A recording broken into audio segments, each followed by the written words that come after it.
울산 화력발전소에서 발생한 보일러타워 붕괴 사고로 인한 사망자가 3명으로 늘었습니다. 오늘 아침 추가로 확인된 매몰자 2명 역시 사망한 것으로 추정되고 있는데요. 소방당국은 아직 위치가 확인되지 않은 2명을 찾는 데 주력하고 있습니다. 현장에 나가는 취재기자 연결해서 자세한 상황 알아보도록 하겠습니다. 이다은 기자, 먼저 수색 상황 전해주시죠.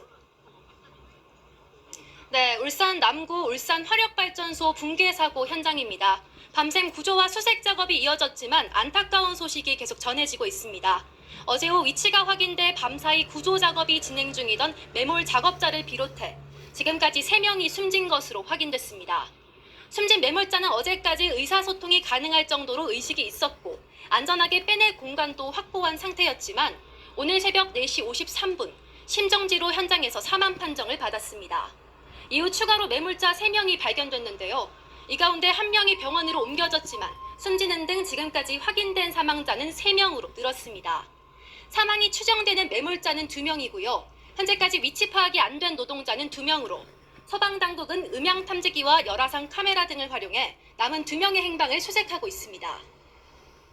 네, 있어서는 안 될 사고가 발생했는데 이번 사고는 왜 발생하게 된 건가요?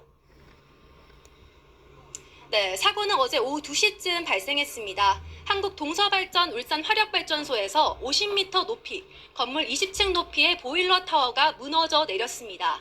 사고 당시 장면을 보면 인근에 있던 작업자들이 알아차릴 틈도 없이 거대한 구조물이 순식간에 주저앉는 걸 확인할 수 있습니다. 사고 당시 현장에는 발파 전 철거 작업을 하던 건설회사 근로자 9명이 있었고 어제 오후 2시 2분쯤 사고 신고를 접수하고 현장에 구조대가 출동해 40여 분 만에 2변은 구조했지만 나머지 7명이 그대로 매몰됐습니다.